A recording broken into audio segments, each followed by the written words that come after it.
Good afternoon. Thank you so much for having me here at the Southern Plains Conference. I wish I could be there with you in person. I hope that you have all had a fabulous day and just learned so much. My name is Laura Wilbanks, and I've been an educator on the South Plains for 35 years. I've taught in small rural communities in Bledsoe and Whiteface, Texas. I've worked for 28 years in those districts and then retired from Texas public schools, jumped the state line, and built the science program in Dora, New Mexico for several years. I'm now the science instructional coach at Southcrest Christian School in Lubbock, Texas. So for the last 5 years, I've worked with urban students. I want to talk to you today about one of the most exciting parts of elementary science, and that is the Playa festivals that we've put into place for fifth grade and kind of how that came about and the impacts and outcomes of that on school children, the schools themselves, and the communities.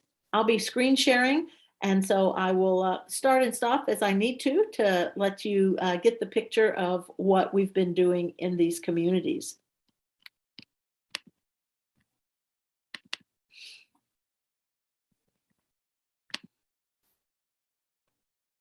If you need to reach me for any reason, you can reach me at sciencerocksyou@gmail.com, and I'd be happy to answer questions or encourage other teachers you may know that could be considering starting Playa festivals. So the number one reason we do Playa festivals in our school is to teach kids to learn to love the land in which we live. And these students are often in rural areas connected to the land somehow through ranching or farming or the oil fields. But especially in the urban schools, we see kids that are not as connected with the land. And so teaching them about playas and the role that playa wetlands play on the South Plains, I feel is a very big responsibility and one we take seriously. I've seen benefits over the past 12 to 17 years when we've conducted Playa festivals. I attended Daryl's festivals that he started in the beginning years. And then because of my degree in wildlife management and my network of people that I knew from being in the schools, we felt like we could put on our own festivals and maybe give it a little twist to fit our school. But that way, Daryl would be free to reach out to more schools and not have to worry about the three in the Western Cochran County. So we've seen benefits of these festivals for both urban and rural students. Just because kids live in the country, just because grandpa is a cotton farmer, does not mean that that child or that particular family understands the importance of playas to the Southern Plains. And so we have seen great benefits to kids in Whiteface, Plains, Sudan, Morton, all those rural communities. When I started 5 years ago in Lubbock, I made the assumption that even though Lubbock was a slightly bigger town, that the kids were still connected to the land. I mean, after all, when you take off from the airport and look down, you just see playas everywhere and you realize Lubbock is just surrounded by farmland. And so I assumed that kids would know that and understand that they live on the prairie. And I found out that my assumption was very wrong. These students, even in Lubbock, even in little Lubbock, Texas, had no idea where they came from.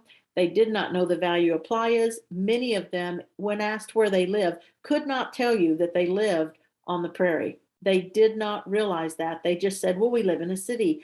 And so the playas have been a very valuable experience because we take kids out and get them outdoors and out of the classroom and traditional learning. Students learn during playa festivals in ways that many of them have never experienced before. It's hands-on, it's engaging. It has a huge impact on them. So as you can see in these pictures, one of the things that we do is gather water from the playas, and we look at the macroinvertebrates that live in that water. And for many of these students in the pictures on the left, this is their first time to use a microscope, their first time to see what's happening in that water and to understand how a whole community, a whole ecosystem lives just within the water and how important those macroinvertebrates are to the feeding of ducks and other animals that depend on them. They also get to get dirty And for many, particularly our students from urban areas, they've never been allowed to play in the mud. So one of the activities that we do at our playa festivals is we make something called seed bombs, where the kids take mud and they mix into it seeds of native grasses and native wildflowers, and they mix it up into a ball. They take those home and they just throw them in their yard or throw them up into their garden. And as those are watering, they become native plants for their land. And that's just a fun time for the kids. And then one of the other things we do is make presses, plant presses, where the kids can go out in the field and collect leaves, collect flowers, just collect various plant parts that they can examine later, bring back into the classroom. And so the way we do that is through the plant presses. And that's a thing that they've never heard of and a lesson they've never done. One of the biggest benefits I feel that I see on students is that these festivals and what we learn empowers all students. There are some experiences we give, some field trips we do with certain students. We might take a field trip with a group of kids who are in band, or we take our kids who've been identified gifted, talented, and we take them on GT outings, GT field trips. But playa festivals go across all boundaries for students. And whether those students are highly gifted in the academics, or whether those students struggle in school with learning disabilities, or maybe even just struggle with reading, being dyslexic, it empowers all students to learn about the land, to get an understanding of where they live and what they might be able to see there.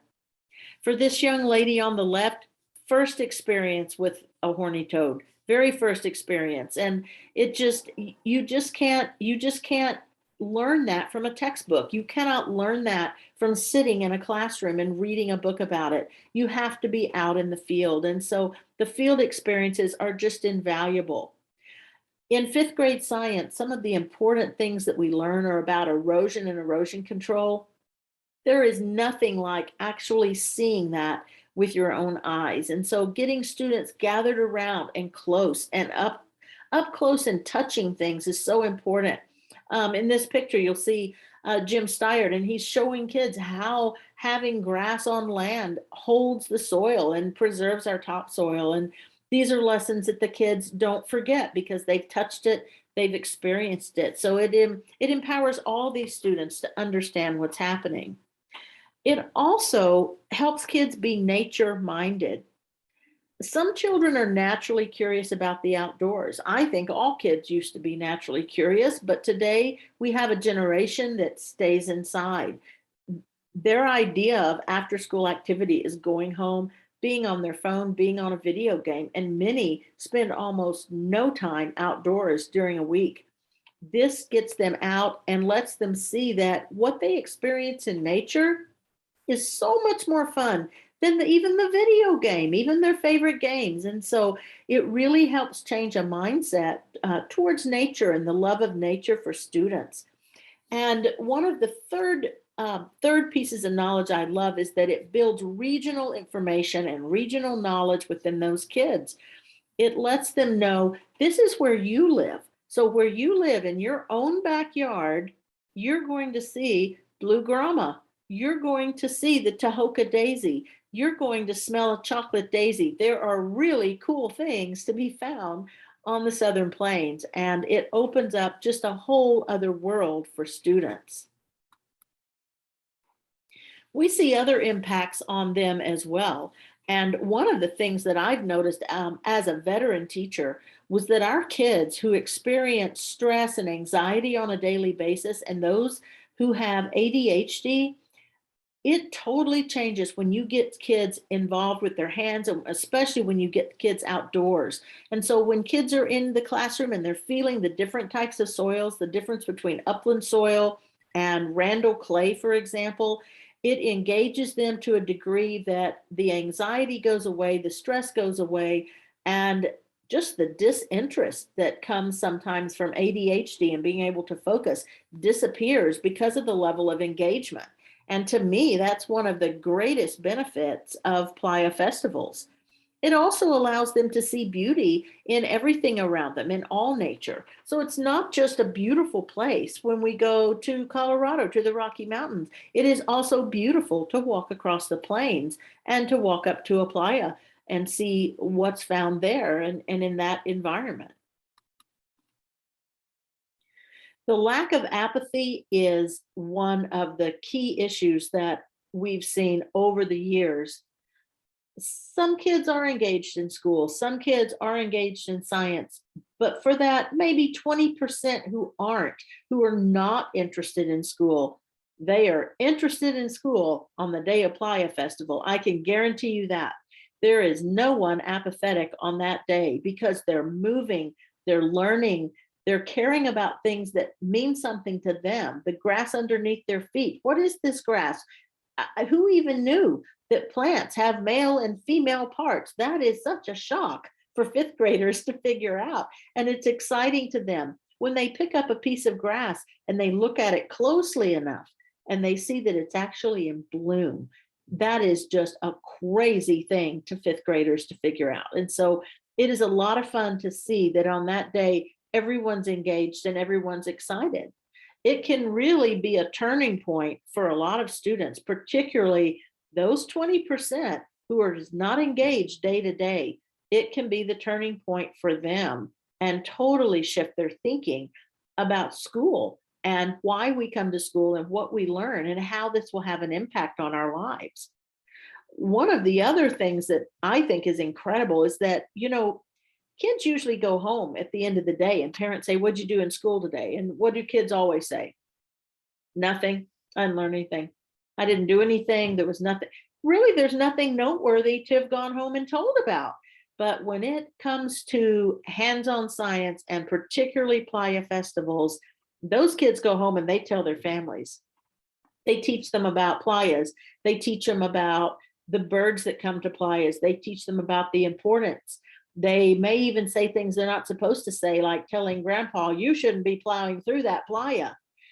But they will talk to those families, and knowledge can get spread very often through these children.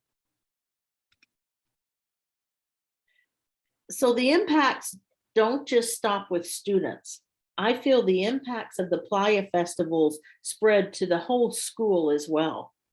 Believe me, all those kids in second and third and fourth grade and sixth grade and seventh grade are watching those fifth graders, and they're wanting to know what they're doing that day and how they can get involved. And if they've been part of a playa festival, oh, they say, "You're so lucky, it's playa festival day." And if they haven't been, the kids look forward to it for a whole nother year until they can be part.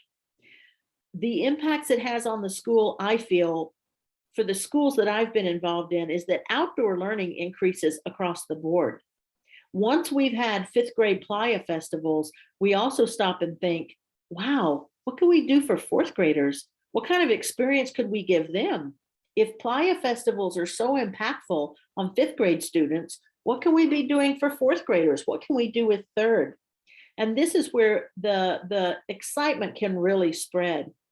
We encourage experiential learning across the subject areas. So we involve our math teachers, our social studies teachers, everyone to get involved. And one of the programs that has come directly out of the Playa Festival for Whiteface is sitting around and thinking, for fourth grade, let's take them on a camping trip. These kids have never been camping before. And so over 20 years ago, we started this Paladuro adventure, and we took kids and we said, you know what? These kids have never slept in a tent. Mama and daddy aren't going to take them. They're not into camping. So we will. And we go across the grade levels and across the subject areas and teach these kids how to set up tents, how to roll a sleeping bag, how to set up camping chairs. And then we take them every year in the spring for fourth grade. The whole fourth grade jumps on the school bus and goes to Paladura Canyon, where they spend 3 days in the canyon, camped and doing adventure races and learning more about that environment.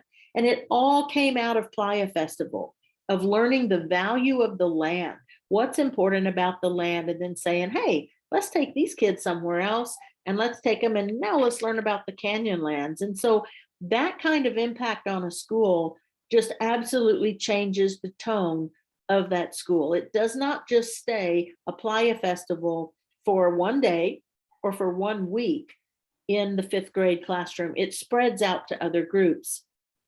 The culture changes in that other teachers start thinking about outdoor experiences and how it relates to their subject and how it can relate to their grade level as well. And outdoor learning will increase across the board because of that. And lastly, the students are impacted, the schools are impacted, but the entire community is impacted. There is a culture shift, there's a generational change. We see kids talking to great-grandparents, talking to grandparents, talking to parents, and the information spreads to all these families and throughout the community, and they see what these students are doing and they want to play a part. As we participate in the Playa festivals over the years, our network has spread.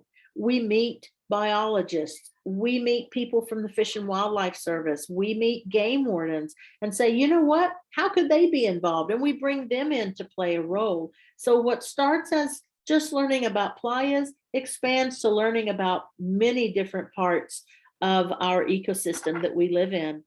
Our reputation has grown in these schools to where we're known now as a school for outdoor education. The students are involved. We have people transferring, particularly into the whiteface schools, simply for the outdoor education program because it is so impactful. And that goes back to Playa Festival. We've applied for grants to help fund the Playa festivals. We apply for grants to help us put on other outdoor events and are awarded those grants very often because we have this generation of kids coming up that more than ever need to get outdoors. And then finally, awards have been given for this, for the outdoor programs with Playa Festival and then spreading to our other grade levels.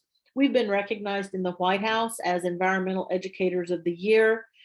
Lisa Johnson is one of the teachers in whiteface here that's leading this group of students, and she was recognized by the state as the state's outdoor education leader. And so this has really brought a lot of great recognition to small towns. What else would whiteface be known for? It's a little place, but it has been known for large impacts thanks to Playa festivals. These are a great way that any of us and that you can give back to your community. You can build that regional knowledge among students. And if you have contacts in small towns, in big towns, rural or urban, please have them get in touch with us and we will come out and make a Playa Festival happen in those communities. It will change them. You can introduce them to the idea of Playa festivals. You can help fund them. You can help volunteer to be with kids that day. There is a role for everyone. But most importantly, we want these students to love the land they live in. Thank you.